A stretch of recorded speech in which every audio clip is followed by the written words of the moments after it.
fazendo ao vivo. Olá!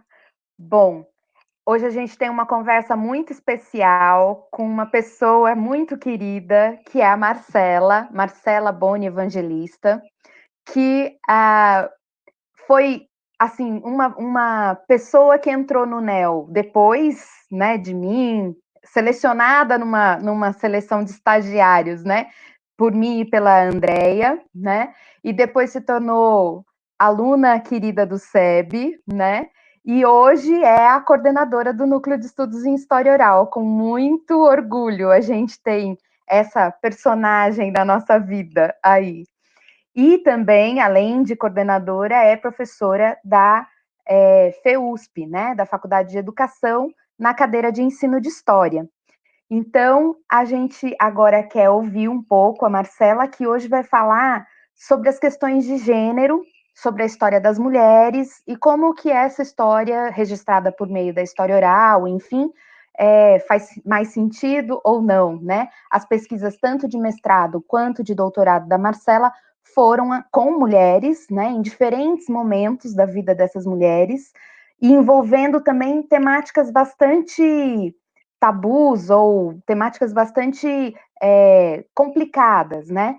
No mestrado, a Marcela trabalhou com mães de menores que estavam, né, sob situação de guarda do Estado e por atos infracionais, enfim, e no doutorado ela trabalhou com mulheres e homens também sobre a perspectiva do aborto, né? Então, dois temas super relevantes para a gente trabalhar, estudar e falar sobre eles.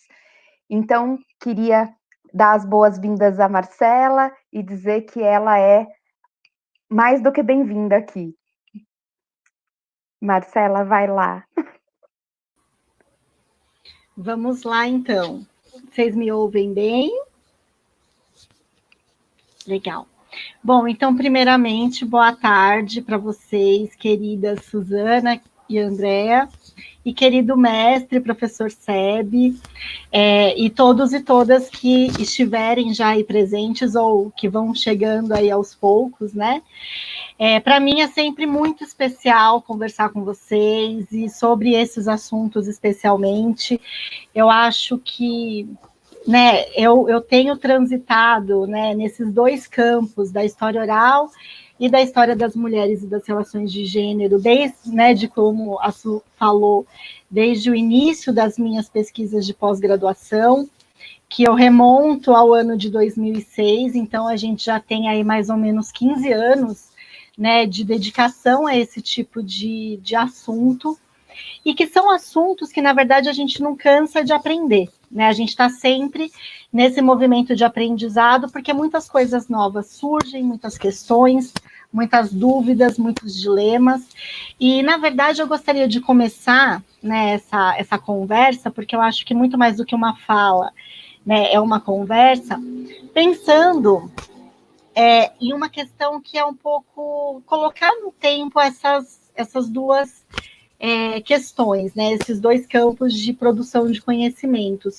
que, ao meu ver, e aí eu queria até ver, né, como que a Andréa, a Suzana e o professor Seb pensam a respeito disso, né, mas sempre que eu vou falar sobre história oral e história das mulheres, eu penso em como são campos que têm uma trajetória que se toca em muitos momentos, né, se a gente pensar a segunda metade do século XX, né, que é quando, a partir do fim da Segunda Guerra Mundial, a gente tem um boom da história oral, e o professor Seb recentemente gravou um vídeo, né, que sintetiza muito bem essa trajetória da história oral. Então, iniciando lá na Universidade de Colômbia, com esses registros, né, do pós-guerra e a sua difusão por meio principalmente da rádio, né, então essa relação da história oral, sempre com também o movimento da tecnologia, e por isso acho que hoje em dia traz também novos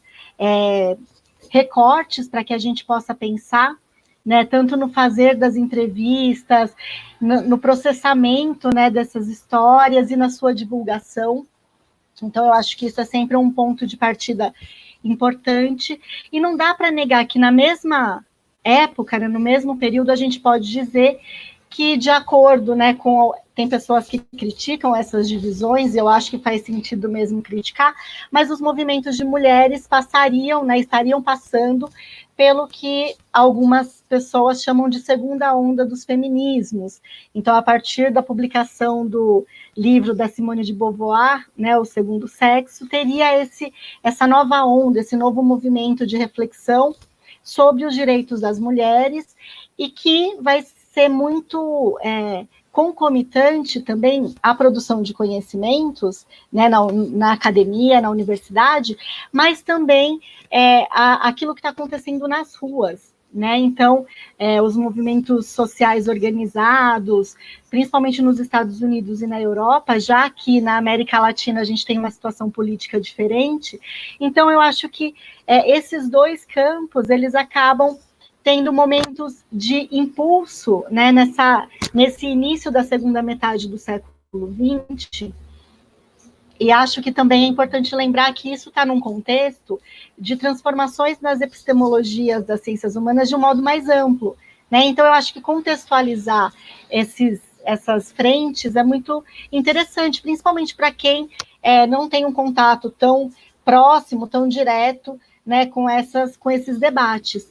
E acho que também história oral e história das mulheres acabam tendo caminhos, mais uma vez, que se aproximam, por exemplo, no Brasil, porque a década de 60, a década de 70 é um momento marcado, né, pela ditadura militar, então as iniciativas no âmbito da história oral, por exemplo, se restringem ao que seria uma espécie de história oral elitista, né, porque acaba se debruçando sobre experiências de pessoas que compõem uma elite política, e no caso das mulheres, dos movimentos, né, feministas, no caso, ou os movimentos de mulheres de modo mais geral, a gente tem também divergências, né, entre as militantes e os militantes em relação ao que era mais importante naquele momento, né, lutar contra a ditadura ou lutar pelos direitos das mulheres. E é nesse embate que há uma série de dissidências, né, dentro dos partidos políticos, dentro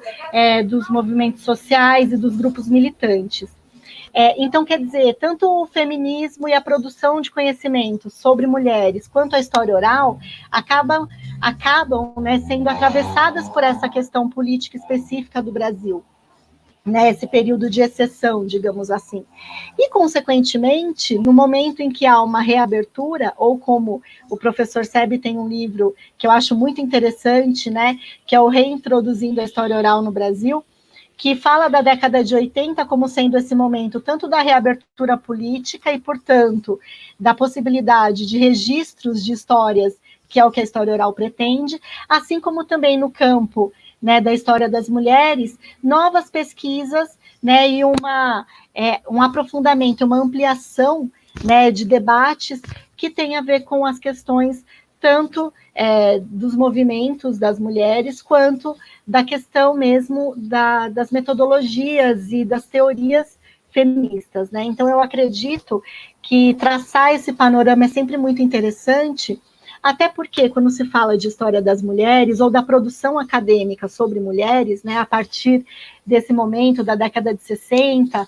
principalmente, a gente tem importantes publicações, né, no Brasil, que são, por exemplo, Mulheres na Sociedade de Classes, da Eliette Salfiotti, que é de 69, por exemplo, né? E o professor Sebe até fez um comentário aqui, enquanto a gente estava se preparando, a respeito de uma questão que ele quer falar sobre as questões de classe, quando elas aparecem. Então, assim, remeto a esse livro, a essa publicação que é extremamente importante do ponto de vista, né, das publicações que trazem os debates sobre mulheres, mas que não tratam, por exemplo, das histórias, das subjetividades, das experiências do universo privado e subjetivo e assim por diante, né? O mesmo a gente pode dizer de uma outra publicação da década de 80, que para a história das mulheres é extremamente importante, que é o livro Cotidiano e Poder, né, da professora Maria Odila Leite da Silva Dias.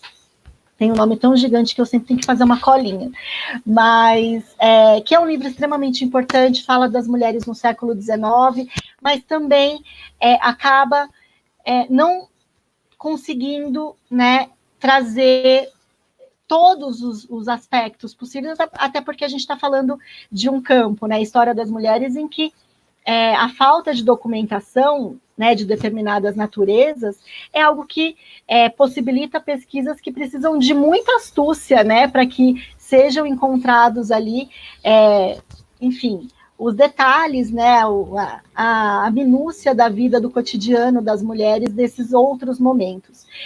E, no entanto, né, quando a gente fala de história oral, a gente está falando de uma outra coisa, de um outro tipo de registro, de um outro tipo de documento. E quando se fala das mulheres, né, e pensando a história oral e a história das mulheres, eu penso muito no potencial que a história oral tem para trazer essas experiências que, mesmo nesses momentos em que já tem, né, mais publicações, já tem mais debates, a gente ainda tem restrições muito claras em relação, por exemplo, às abordagens teóricas, né? Então, sei lá, você tem uma coisa que é muito estrutural, ou então algo que é restrito a uma outra temporalidade. Então, é claro que todas essas iniciativas têm grande importância, mas fico pensando no quanto a história oral traz possibilidades para essa história mais recente. E aí, né, até me lembro muito da Andréa, quando eu penso nesse contexto, que é justamente, né, no que eu dizia para vocês. Peraí só um pouquinho que eu vou dar uma bronca. Ô, gente, fala baixo. Enfim, é a vida real. Aí, filhos conversando. Alto.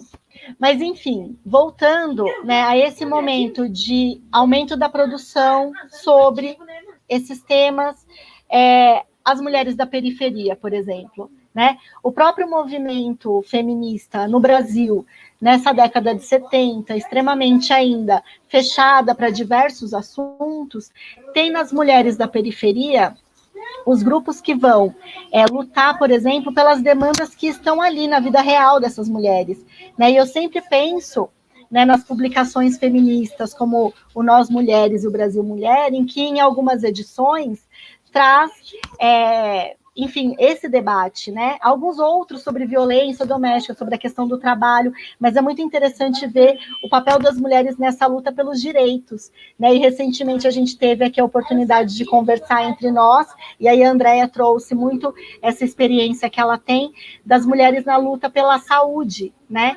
Então, enfim, todos esses aspectos para pensar junto com vocês, né? Não sei o que vocês acham aqui, os meus colegas e nosso mestre maravilhoso, minhas colegas e o professor, mas, enfim, de pensar que a história oral e a história das mulheres tem uma história meio junto, assim, né? Que se cruza em muitos momentos e que vai ter que estabelecer sempre uma relação muito delicada com os contextos políticos, né, da sua época, e diria isso até para os dias de hoje, né, quando eu faço as minhas pesquisas, os dias de hoje, pensando assim, do ano 2000 para cá, né, então é um pouco essa abertura que eu queria fazer para a gente começar.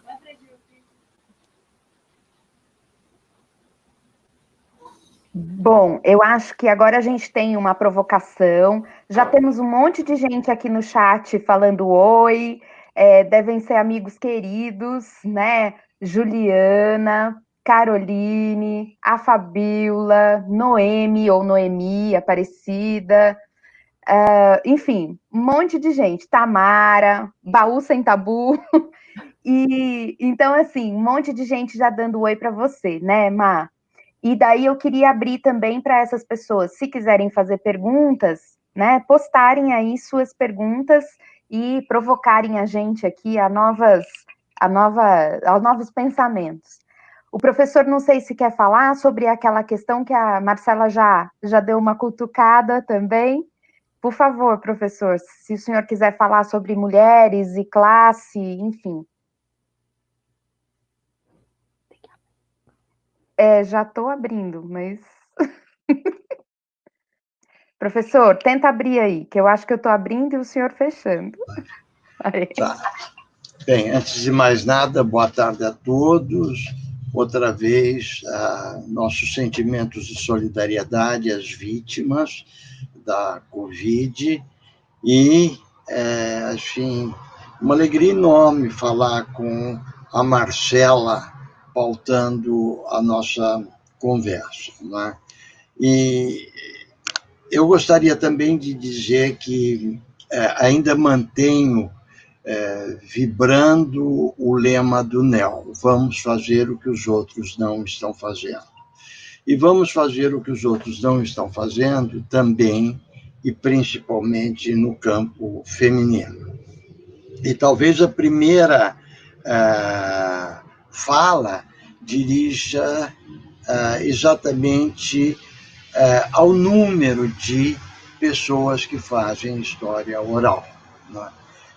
Não é à toa que a imensa parte é feminina.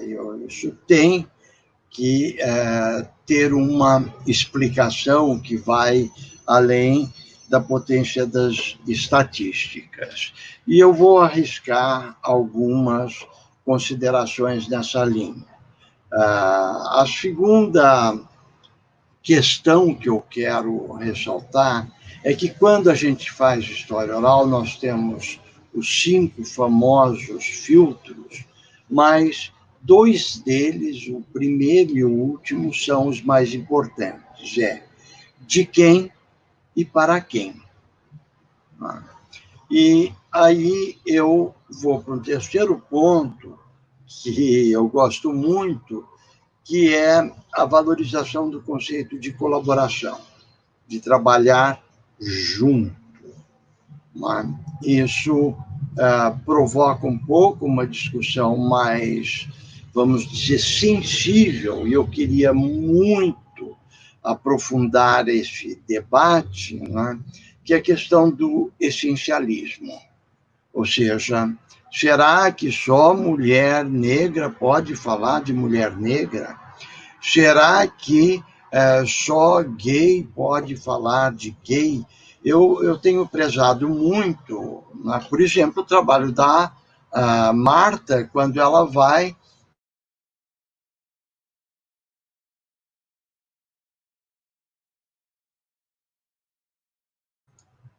quero prezar muito o trabalho da Marta, que, enquanto um ser heterossexual, vai se preocupar com a compreensão e o debate sobre LGBTI+, e como isto comporta uma beleza democrática. Eu acho que, outra vez, de todas as vezes que vocês vão me ouvir, eu estarei falando da diferença, da importância de trabalhar politicamente com a diferença. Não só com o torturado, mas com os torturadores também, não só com os violentos, com as violentadas e todos os pares de diferença. Mas um quarto ponto que eu também queria colocar para a gente abrir a estrada para a conversa é uma questão que também tem me ocupado muito, que é a questão de gênero e classe.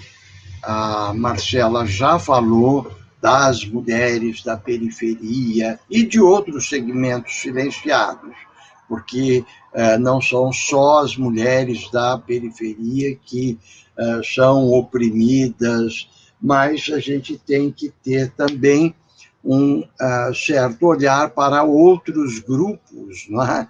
A mulher da alta sociedade também apanha do marido, não é? Generalizando. Enfim, a gente tem que ligar essa de quem e para quem é que a gente está conversando. Mas eu gostaria de cativar um pouco a atenção de vocês, pensando nessa questão da classe social e de uma segmentação dentro desta preocupação de classe social. Quer dizer, quando se fala em mulheres da periferia, eu estou pensando, serão essas mulheres alfabetizadas ou analfabetas? Eu não posso passar uma borracha nessas diferenças, porque elas são bastante estruturantes do comportamento das pessoas. E aqui eu já vou um pouco mais fundo. Também a Andréa já falou, e eu sei que todas as pessoas do NEL têm essa preocupação, a Suzana, em particular, toda vez que fala, puxa a questão da subjetividade. Mas como é que nós podemos atingir esta subjetividade, né? Também a Marcela já evidenciou que a preocupação geral ao trabalhar no feminino tem sido quase sempre em cima dos corpos. E eu vou pelo avesso, pouco sobre as mentes. E aqui eu deixo a grande preocupação, eu já tinha esse projeto há muito tempo, no número 0, a Andréa deve lembrar disso, do NEL, eu não sei nem como chamava a nossa primeira revista, eu já tinha um trabalho sobre as mulheres analfabetas. Resolvi agora voltar a esse trabalho exatamente na emergência desta problemática. Nós precisamos perguntar sobre os sonhos. O que é que estas pessoas sonham? Que elas apanham, já sabemos, que são submissas, que, enfim, são forçadas, tudo isto nós já temos diagnosticado. A minha preocupação é como abordar este acalentado tema que a Suzana sempre propõe da subjetividade. Como nós podemos, além de identificar que apanhou ou não apanhou, se, enfim, essas questões mais aparentes, ainda que também ocultas, que também não reveladas, mas como é que nós podemos usar como estratégia de entrevista exatamente o que poderia ter sido? E se a vida fosse de outro jeito? E se você não tivesse casado? E se você não tivesse filhos? Enfim, explorar um pouco este universo de alternativas. E eu vou encerrando essa série de provocações com uma situação muito interessante que eu vi na leitura da Júlia Kristevá sobre o que acontece com o apagamento das perspectivas analíticas desses aspectos subjetivos. E ela mostra, por exemplo, que, pensando os sonhos, nós temos a distância de luta de classes, ou seja, os sonhos populares continuam sendo comentados diariamente no mercado, na feira, na fila, no banco, no campo, onde as pessoas vão, falam dos sonhos e interpretam os próprios sonhos. A sociedade burguesa, no outro extremo, vai precisar de Freud, Jung, enfim, de um aparato individualizador, não é? Então, é no consultório, com o psicanalista, etc., que estes sonhos vão, enfim, ganhar algum sentido interpretativo. Eu queria pensar exatamente nesse fosso entre as chamadas classes subalternas e essa elite. Como o tratamento de uma questão tão subjetiva assim pode nos dar a dimensão do buraco que existe entre grupos sociais. Bem, eu teria um porção de coisas mais para falar, mas, assim, vamos soltar a conversa, né? Marcela, aqui não sei se você está acompanhando o chat, né? Tem uma pergunta sobre livros de mulheres nordestinas, se você puder falar, e eu acho que isso é uma das dimensões aí dessas interseccionalidades que o professor Sebe acaba apontando aí, né? Rico, pobre, periférico, não, mas também pensando alfabetizado ou não, enfim. E os regionalismos no Brasil também são uma dessas categorias, será se a gente pode falar, né? Ou, enfim, marcas das pessoas. E eu também queria propor alguma coisa para você pensar, né?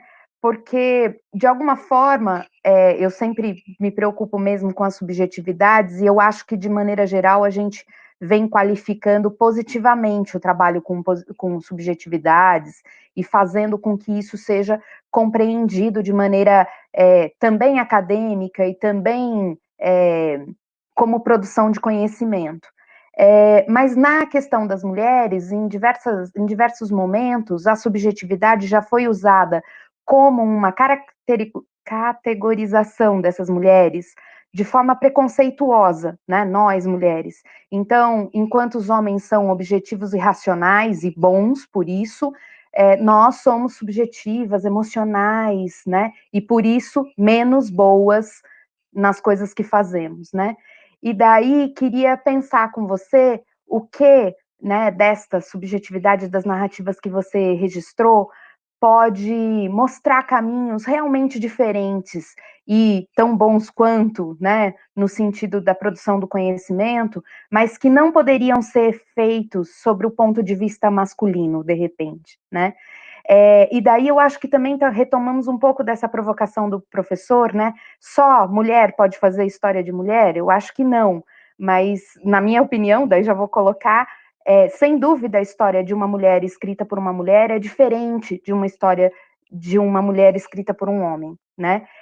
E talvez os encontros dessas subjetividades potencializem a produção do conhecimento aí. Daí queria um pouco ouvir a Marcela sobre isso, não sei se você pode falar também, né, Mar?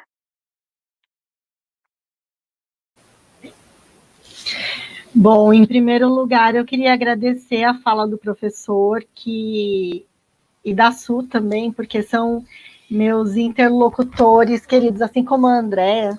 Andréa, eu tô com a pulseirinha que você me deu, ó, só para constar. Mas eu acho que, bom, eu vou começar pela questão do que o professor falou, dessa provocação, que eu não considero nenhuma provocação, na verdade, eu acho que é uma necessidade essa discussão. Né? Há pouco tempo, na verdade, no ano passado, eu e a Su tivemos a oportunidade de oferecer um mini curso no evento da AMPU Nacional, lá em Recife, que era justamente sobre a temática do lugar de fala e da história oral, né? Pensando as relações de gênero. E foi muito interessante, porque a temática, né, dos lugares de fala tem sido cada vez mais discutida, tem sido um conceito que está se popularizando, e isso guarda tanto a sua potencialidade, quanto também os problemas, né, que acaba trazendo. Não vou entrar nesse detalhe, porque eu acho que isso merece uma live específica, mas eu tenho conversado bastante com o professor a respeito disso, porque, embora eu acredite que seja cada vez mais importante valorizar os lugares de fala, os diferentes lugares de fala e seus protagonistas, é também necessário pensar a história oral como um espaço e um lugar de escuta. E aí entra o que o professor mencionou do conceito de colaboração. Né? Se nós pensarmos, né, que valorizar os lugares de fala e as diversidades, restringir a possibilidade de diálogo e de debate, a gente realmente não avança. Né? Então, se como o professor disse, ele está fazendo um trabalho, ele sendo um homem acadêmico, né, com mulheres analfabetas. Isso é possível? Né? Só é possível se todos esses lugares de fala existentes se reconhecem nas suas especificidades e, ao mesmo tempo, se permitem dialogar.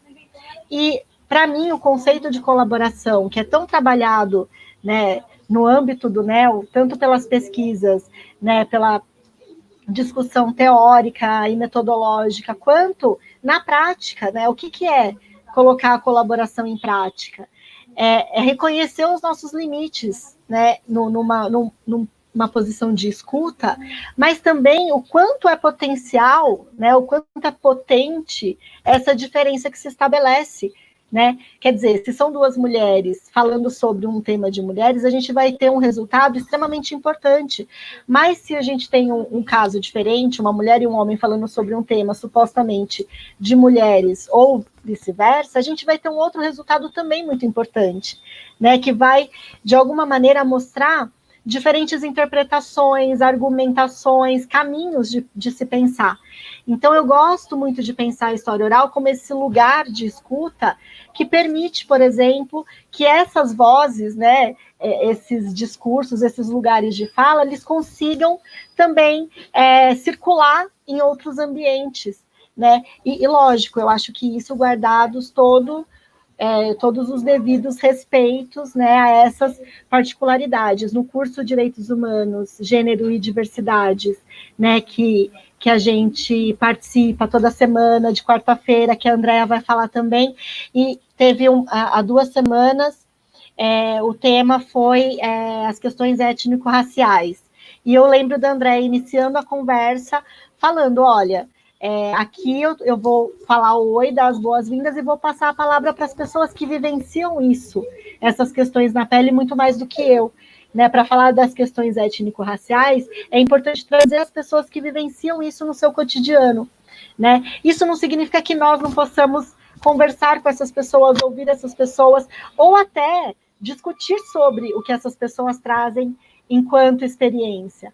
Né? Eu acho que é promover o debate, promover o diálogo, e como o professor disse, é pensar não no essencialismo, que no caso da história das mulheres se luta tanto para né, tirar essa questão do essencialismo da mulher, da naturalização de certos papéis e comportamentos sociais, né, buscando justamente demonstrar essas diversidades, mesmo dentro desse grupo, que não é homogêneo. Né? E aí já está dita, a questão de classe é uma daquelas que precisa ser visibilizada cada vez mais, porque ela vai mostrar, né, demandas muito diferentes. E aí já emendo para passar a bola para a Andrea, é o que a Suzana falou, né? Essa ideia de tornar pejorativo o que é subjetivo, e isso, né, sendo direcionado às mulheres, é algo que tem sido feito ao longo do tempo, com todas as características que supostamente sejam femininas. E eu acho que o movimento de desessencializar e de desnaturalizar, ou seja, de estampar de verdade as diferenças, é que mostra, por exemplo, que não são as mulheres que trazem as suas subjetividades. Todas as pessoas podem ter esse tipo de discurso. Inclusive, acho que o debate sobre masculinidades também tem a sua importância nesse sentido. Né? A gente que tem filhos meninos, e nós aqui todos, professor, Suzana, André e eu, só temos meninos. Né? Qual é o que essas pessoas serão? Né? Serão esses machos escrotos que a gente vê no BBB? Não. Por quê? Porque tudo depende de uma série de coisas, né? Permitir que essas subjetividades emerjam em todas essas pessoas é mostrar que isso não é uma característica, uma categoria feminina, mas é humana, né? E a história oral, ao valorizar isso, mostra que o potencial, né, de se explicar, de se mostrar para o mundo através da sua própria interpretação da experiência vivida é algo que é brilhante, né? E que demonstra justamente isso. E só 2 coisinhas rápidas. Estava lembrando do livro que vocês sempre falam, eu já tinha lido alguns trechos, mas agora eu estou me acabando para ler o livro da Domitila, né, que conta a história da Domitila. Bom, não vou falar do livro, mas só para dizer que aqui, né, a história de uma mulher, feita por uma mulher, em colaboração, do meu ponto de vista, traz algo que transcende o que seria uma suposta subjetividade. Né? Eu acho que dá para se pensar numa série de outras coisas. Enfim, mas isso era só um negocinho. Agora, um outro negócio muito, muito legal que tem a ver com sonhos.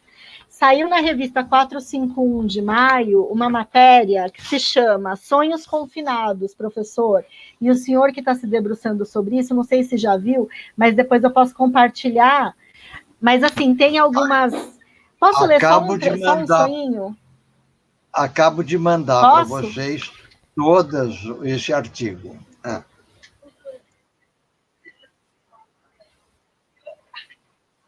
É esse? Então...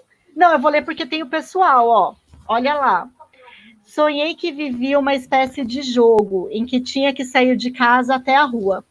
Durante 30 minutos, eu teria que buscar lugares seguros e cobertos, de modo a não ser atingida pelas bombas, nem alcançada pelo helicóptero que estava me seguindo. Esse foi o sonho da Júlia, de 21 anos. Eu fiquei pensando no quanto esses sonhos vão trazer essas interpretações e tantas outras coisas sobre esse momento, o quanto a história oral é um lugar de escuta disso que mostra, né, enfim, uma série de potencialidades para se discutir sobre história das mulheres, questões de gênero e tudo aquilo que a história oficial não faz, né, professora? A gente faz aquilo que os outros não estão fazendo. E é isso. Posso falar? Então, eu queria agradecer de estar aqui com vocês, né? E ter a oportunidade de ouvir a Marcela, que é uma mulher brilhante, e assim, de estar com a Suzana, que é outra, né? E o professor teve a oportunidade de reunir essa patota aqui, nesse núcleo de estudos em história oral, essa rede NEL, que tem mais um monte de mulherada, assim, porreta igual essa, fazendo uns trabalhos nessa linha, né, das escutas, da alteridade, de ouvir as histórias que não são oficiais e que vão precisar estar circulando aí. O que eu queria colocar primeiro para a Marcela é o seguinte, Marcela, eu vejo assim que todos os trabalhos que você fez, pelo menos para mim, como professora, como mulher, como sua colega, né, sua amiga, eles me impactam profundamente. Que assim, você pega as mulheres em situações que são tão comuns, vamos dizer assim, que você vê no noticiário policial, ou que você sabe que acontece na periferia, etc., e você traz a complexidade, a grandeza, a riqueza, as dificuldades, a miséria humana que essas mulheres estão envolvidas a partir de um fato, né, por exemplo, o aborto, ou o cuidado com os filhos, né, que são considerados, entre aspas, menores infratores, né, são considerados pessoas perigosas para a sociedade, ainda adolescentes, né.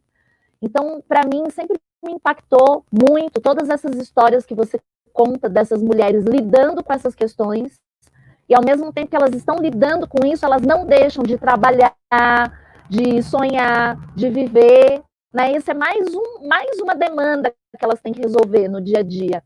Mais uma coisa que elas têm que fazer, além de sustentar a casa, além de cuidar da comunidade, além de organizar os movimentos sociais, né? Então, eu queria fazer um pedido para a Marcela, dela dizer, desses dois trabalhos dela, quais são as histórias que mais a impactaram, porque ela já me contou tantas histórias, a gente já leu os livros dela, e sempre quando ela conta de novo, porque ela é uma narradora maravilhosa, Marcela, a gente revive essas histórias, né? E eu queria que você contasse para as pessoas que estão assistindo aqui, quais dessas histórias mais marcaram você? Porque assim, quando você mostrou aí o livro da Domitila, eu que sempre insisti, né, para vocês lerem esse livro, e falava assim, esse era o único livro que eu tinha lido sobre história das mulheres antes de entrar na universidade, e que o professor colocava lá no curso dele de história oral para a gente ler, né? Aí eu falava, Marcela, como são parecidas as histórias que você conta das mulheres com quem você falou, com essas histórias aqui, né? Dessas mulheres que cruzam a categoria de condição socioeconômica, com a de gênero, né? E que estão aí lidando com os filhos. Então, conta pra gente, Marcela, sobre essas histórias. E sobre tudo isso que vocês falaram aqui dos sonhos, né, e da subjetividade, eu queria também perguntar para Marcela se ela consegue distinguir nessas histórias o que eu, por exemplo, dialogando com ela nos trabalhos que eu fiz, consegui distinguir. Uma coisa é as mulheres falarem dos sonhos que elas sonham quando estão dormindo. E outra coisa, elas falarem do que elas sonham como projeto de vida, que não se concretiza ou que é uma camada que está sempre do inconsciente na vida consciente, nos movendo. Por exemplo, Marcela, quando a pessoa fala assim, eu dormi e sonhei que estava trabalhando, que é o que está acontecendo com todas nós mulheres nesse momento da pandemia. Nós que estamos sobrecarregadas, fazendo teletrabalho, então a gente dorme e tem pesadelos, né, que as pessoas queridas adoeceram, morreram, e que a gente está trabalhando, respondendo e-mail, tá no computador, as coisas deram errado, isso é uma coisa, né? Dessa dimensão da noite que se mistura com o dia e tal. E outra coisa é assim, por exemplo, a pessoa perguntar assim, como eu perguntei para as mulheres nas entrevistas que eu fiz com mulheres faveladas, qual é o seu sonho? Né? Uma coisa que não aconteceu na sua vida que você sonha que acontecesse ou que viesse a acontecer. Aí a mulher fala assim para mim, eu sonho em estudar, em completar os meus estudos, que eu nunca completei, ou eu sonho em poder ter uma casa, sonho, entendeu? Então essas dimensões que a gente chama de sonho, elas têm também muitas interpretações. Eu queria perguntar como isso aparece no seu trabalho, Marcela, na fala das mulheres também. Conta mais pra gente dessas mulheres, por favor.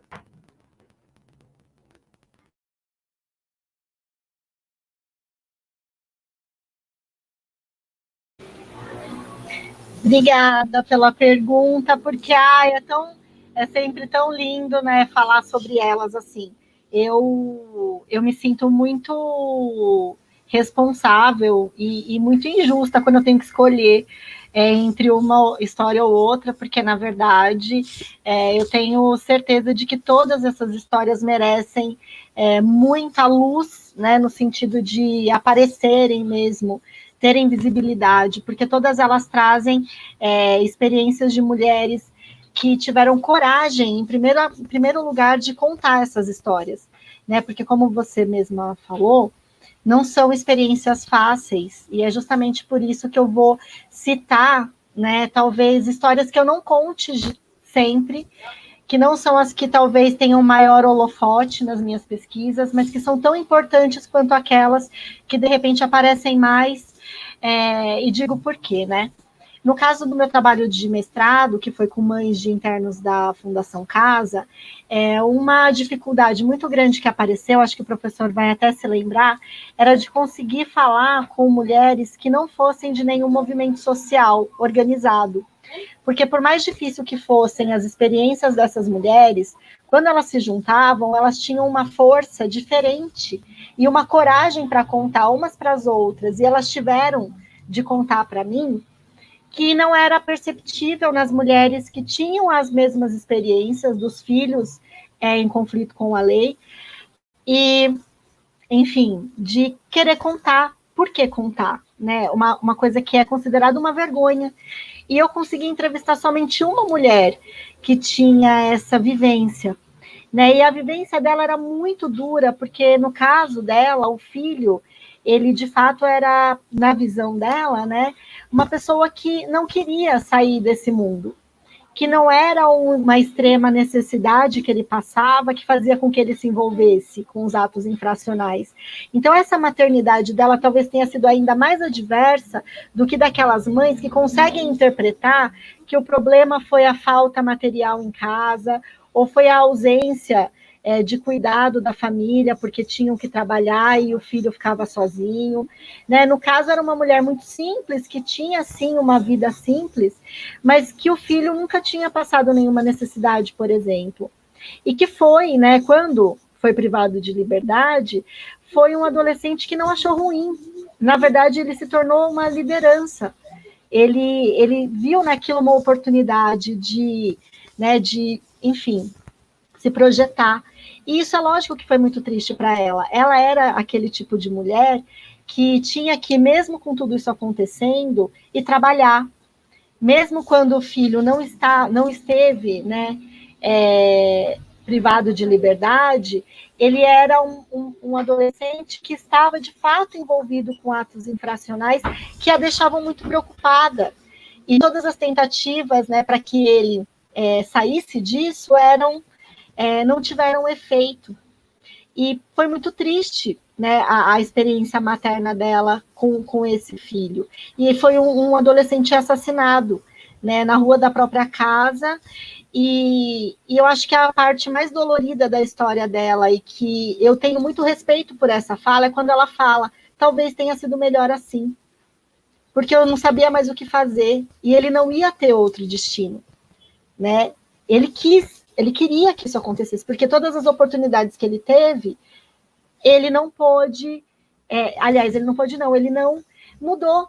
Então eu não podia mais fazer nada, ninguém podia fazer mais nada. Então a coragem de falar: olha, meu filho foi assassinado, e talvez tenha sido melhor, porque não tinha mais o que fazer, é de uma coragem, né, que é assim, eu fico muito impressionada, porque num mundo que obriga as mulheres a acharem a maternidade a coisa mais maravilhosa do mundo, você assumir que você chegou num nível, né, de vivência tão difícil, que você perde um filho, e você vê isso, sabe? Você tenta entender isso como algo que ia acontecer mais cedo ou mais tarde, deve ser, né? E aí é aquela coisa do lugar da escuta. Eu tentei me colocar, eu espero nunca estar no lugar dela, mas a gente pode estar no lugar dela em algum momento, nunca se sabe. E eu tenho um profundo respeito por essa história, porque é uma mulher que deve viver esse sofrimento diariamente, essa saudade diariamente, mas ela é uma das muitas mulheres que tiveram essa experiência e que, por não fazerem parte de nenhum movimento social, nunca tiveram uma rede de apoio. Então, essa conversa que a gente teve, essa coragem que ela teve de falar sobre isso, para mim é muito valioso, né? E eu acho que precisa ser muito respeitado. Então, isso foi uma das histórias. No caso da minha pesquisa sobre aborto, uma das histórias que talvez também não apareça tanto é uma história de uma mulher mais velha, uma mulher, né, que, enfim, teve essa interrupção de gestação na década de 70, e ela já tinha, na época, 2 filhos, e ela não tinha condições e não podia ter mais um filho, e ainda por cima vivia, né, um relacionamento abusivo. E ela é uma pessoa que acabou fazendo um aborto clandestino e quase morreu. E a história é muito triste, porque ela acabou indo num lugar clandestino, onde ela foi aplicada uma injeção, e ela foi para o trabalho. Olha como o trabalho está o tempo todo nessas trajetórias. Ela tinha acabado de passar por uma situação que ela não sabia qual seria o resultado para o corpo dela, e ela foi trabalhar. E foi no trabalho que teve todo o desdobramento físico, né, do aborto, em que ela narra, né, o momento que o feto cai na privada, e ela e a enfermeira do trabalho recolhem, colocam isso, né, o feto num vidro, ela leva para casa, que é onde ela vai enterrar aquele feto no quintal, né? Só a mãe sabia disso, mas como ela não foi socorrida, ela quase morreu, né? E foi depois socorrida, felizmente sobreviveu. Mas ela me contou essa história dizendo que eu era a primeira pessoa que estava ouvindo esses detalhes da história, né? E é uma pessoa, e por que essa história me chama muito a atenção? Porque é alguém que tomou essa decisão com muita dificuldade, que sofreu, quase morreu, e que, ao ser perguntada se ela achava que o aborto era um crime, ela disse que sim, e que provavelmente a punição dela tinha vindo com o terceiro filho que ela teve posteriormente, e que, de acordo com ela, assim, era um filho que dava muito trabalho para ela, né? Um trabalho, assim, de enfrentamento, de dificuldade no relacionamento entre ela e o filho, e para ela isso era estar pagando, né, pelo aborto que ela tinha cometido décadas antes. Eu acho que também mostra, né, a grande variedade de experiências possíveis dentro de um tema, que aí eu recorro a uma fala do professor que eu acho que está em profunda reflexão, que é a questão dos números, né? A questão do aborto vai muito além dos números, né? O fato de ser algo criminalizado transforma essas mulheres, essas histórias, em invisíveis, né? Mas invisíveis que carregam culpas, ressentimentos, decisões. E só para finalizar, essa história ela acontece mais ou menos no mesmo tempo, na mesma época, que uma outra que também fez parte da pesquisa, né? Que também hoje uma senhora, mas que, diferente dessa primeira, que teve esse aborto clandestino, foi uma pessoa que teve um aborto seguro, mas que vivia na clandestinidade porque era uma militante durante a ditadura militar, e que hoje continua sendo uma militante pelos direitos das mulheres, né? Que eu posso falar porque ela autorizou, que é a Melinha Teles, que é muito conhecida pelo seu papel, e ela tem essa fala que para mim é muito potente, né? Eu era clandestina e fiz um aborto seguro, e hoje a gente vive na democracia e as mulheres, né, têm que sofrer fazendo abortos clandestinos. Então, eu acho que eu falei muito, mas são histórias que eu gostaria de compartilhar.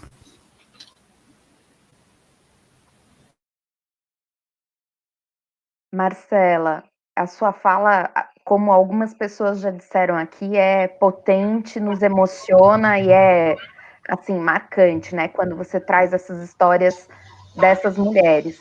Tem uma série de perguntas, eu não sei nem se a gente vai conseguir responder todas, mas eu queria que você visse, né? Tem perguntas sobre ética em história oral, tem perguntas sobre essas questões das mulheres marginalizadas na história, as questões de homens escrevendo histórias de mulheres, enfim, tem muitas. Daí não sei se você quer selecionar alguma e responder. E não sei se os nossos interlocutores aqui ainda querem falar alguma coisa também. Eu acho que tem que pegar todas essas perguntas, né, que estão aí, que não daria tempo, se a gente for fechar em 1 hora a conversa de hoje, para a gente fazer uma outra live só para responder isso, né? Convidar o pessoal, porque cada questão dessa dá mais 1 hora de conversa. Então, essa seria a sugestão, né? Eu acho que é importante a gente fazer um próximo capítulo, marcar já. E queria dizer assim para Marcela, né, que quando ela coloca essas histórias, ela reafirma para todas essas pessoas a importância da gente continuar fazendo esses trabalhos de pesquisa, independente de nos reconhecermos como mulheres ou homens, nos dispormos a escutar essa pluralização da história das mulheres, né? Por conta dessa questão da invisibilidade do que é a complexidade do mundo feminino. E aí eu acho que a gente, quando faz esse trabalho que a Marcela faz tão bem, está contribuindo para uma história pública e comunitária que não seja só uma história oficial. Então, quando ela começou aqui a fala dela hoje falando da historiografia, nós que somos historiadoras de ofício, a gente acha muito importante esse repertório. Mas, ao mesmo tempo, nós, como historiadoras de ofício do século XXI, estamos trazendo outros repertórios em colaboração. E eu acho que a Marcela pode encerrar e fazer um fechamento, né?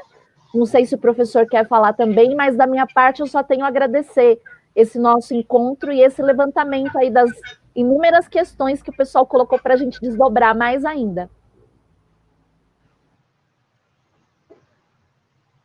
Posso falar? Bem, bem rapidinho, não é? Eu também acho que a Andréa tem razão em propor uma outra sessão só para as respostas, mas eu gostaria de dar de salientar 2 pontos que me parecem importantes. Primeiro, na necessidade de ir além da constatação pública e imediata das histórias, como é que nós fazemos isso virar história oral?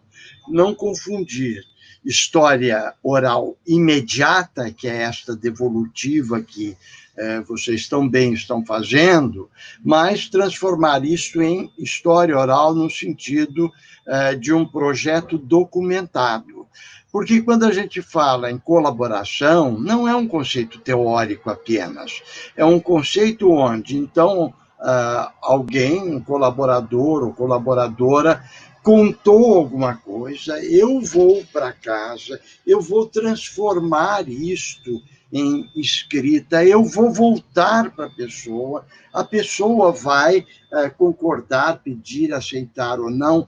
Há um processo que vai além deste imediato, né, do que a gente está chamando de história oral imediata, que é esta devolução, essa troca sem a produção de um documento. A gente pode discutir depois essa coisa do que é documento, fonte, mas só também gostaria de dar um exemplo. Eu trabalhei com uma senhora há poucos dias que me contou um sonho onde ela estava grávida. Eu vou para casa, eu transformo isso em um documento, sendo homem. Quer dizer, eu volto para ela, quer dizer, não, a colaboração não resolve só entre ouvidos, ela tem uma consequência material que interessa. Eu vi que alguém perguntou da transcriação, aí é exatamente esta mediação que nós não podemos perder de vista, não confundir história imediata com história oral pública, que tem um outro trajeto, né? A gente está na hora da gente começar a discutir história oral aplicada, que eu acho que é algo que vai bem de acordo com a aspiração geral. E também gostaria, não poderia terminar essa fala sem recomendar fortemente a leitura de um livro, Crítica da Vítima, do Daniele Giglioli. Daniele, mas é homem, que é um italiano muito provocador, né, onde ele discute um pouco esta condescendência que a sociedade judaico-cristã tem de pensar uma solidariedade que acaba verticalizando um pouco as tais questões de poder, certo?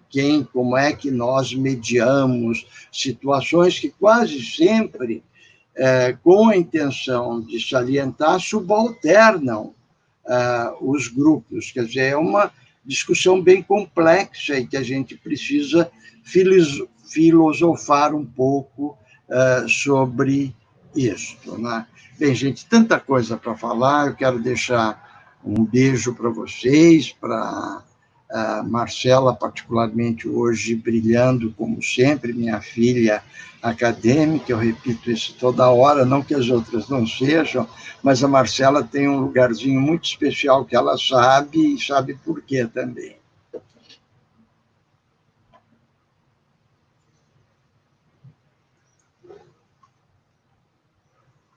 Marcela, acho que se você quiser... Obrigada, professor, meu pai acadêmico querido.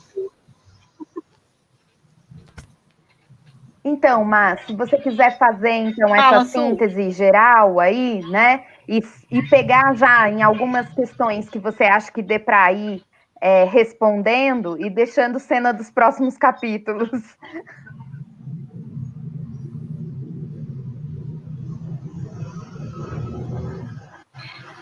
Bom, eu queria agradecer vocês sempre, meus 3 mestres, e também tem outros mestres aqui na timeline que eu fui vendo, a Fabiola, a Marta, a Vanessa, pessoas muito queridas na minha formação, minha mãe, minha sogra, uma galera, minhas amigas, eu vi um monte de gente aí maravilhosa que faz parte de todo esse processo, mas eu acho que, tentando responder um pouco, eu dei uma olhada em quais seriam né, os questionamentos colocados, eu acho que o professor, né, como vocês perceberam, já tocou em alguns pontos, e eu acho que para tentar sintetizar, é impossível a gente não considerar o impacto dessas pesquisas na gente como pessoa, como pesquisadora, e eu acho que isso talvez seja um ponto muito especial da história oral, que é admitir, né, aí vem a subjetividade, né, Su,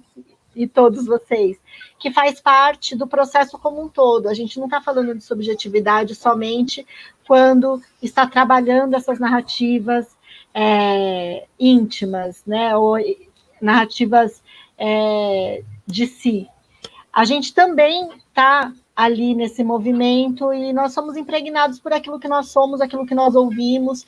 Por isso eu gosto tanto da ideia de colaboração, desse conceito, de pensar, né, em tudo que ele envolve, mas também, né, pensando na pergunta sobre a transcriação, a devolução, eu acho que transformar essas entrevistas em texto, para mim, é uma grande aventura, né? E quando chega de volta nessas pessoas, é algo que é muito emocionante. Eu acredito que todo mundo que trabalha com esse processo de devolução, não só devolução pública, mas essa devolução para cada uma das pessoas, traz muitos aprendizados, inclusive, para pensar práticas de pesquisa, né? Primeiro que nós não somos os donos da história, por mais que nós estejamos na condução dos projetos. Então, as necessidades que surgem de adaptações no texto final, no caso das histórias sobre aborto, por exemplo, para mim foram muito importantes, porque mostraram, por exemplo, que às vezes a gente, por mais atenta que seja a escuta, a gente não dá conta de perceber alguns detalhes que são importantes para aquela pessoa que está contando a sua história, né? Então, eu acredito que todo esse processo, por mais que ele seja extremamente demorado e trabalhoso, ele consegue, de alguma maneira, além, né, de toda essa parte que diz respeito à objetividade das pesquisas, que envolve o rigor acadêmico e tudo mais que nós sabemos, que são exigências, né, em determinados momentos da nossa vida, também mostram que são justamente esses cuidados éticos, e aí entrando, né, na outra pergunta, que fazem com que eles tenham, talvez, esse valor social, né? Porque eu posso aqui falar sobre essas pessoas sem falar por elas. Eu estou contando o que elas me contaram, a interpretação que eu tive é como se eu estivesse com essas pessoas, né? E não ocupando o seu lugar de fala, por exemplo, né? Então, eu acredito que esses sejam aspectos importantes e que mostram, e aí, no caso, pensando na história das mulheres, o quanto a história oral, né, pode ser um recurso, uma ferramenta, uma metodologia, né, como quer que a gente chame, para esse campo de conhecimentos, que pode sim, obviamente, ter uma série de outros documentos interessantes, importantes para se compreender as experiências das mulheres ao longo da história. Mas, muitas vezes, esse tipo de documentação não vai dar conta de trazer, né, esse nível de interpretação que cada uma tem da sua própria história, né, trazendo a sua memória, o quanto essas construções, né, da memória vão fazer parte desse momento de elaboração da própria história, né? Então, eu acredito muito que sejam áreas convergentes. Acho que existe uma potência inegável nessa discussão e fico muito honrada e feliz com cada uma das perguntas e comentários que eu consegui acompanhar alguns aqui, pela presença, pelo carinho, pela amizade, pelos aprendizados que vocês me oferecem todos os dias. Obrigada de verdade. A gente é que agradece muito, Marcela. Você está aqui com a gente, não só nesse momento, né? Você está com a gente na vida. A gente agradece sua presença. Sua mãe falou aqui, né? Que somos todos grandes mulheres. Aqui eu falei, grande foi ela que deu você de presente para a gente, né? Então, hoje a gente encerra aqui, mas não encerra nunca o assunto, deixa para a gente conversar mais. Amanhã a gente tem a Marta, que vai continuar boa parte desses diálogos. E vamos que vamos, toda segunda e terça, às 16 por aqui. Um beijo grande para todos. Obrigada, Má. Obrigado.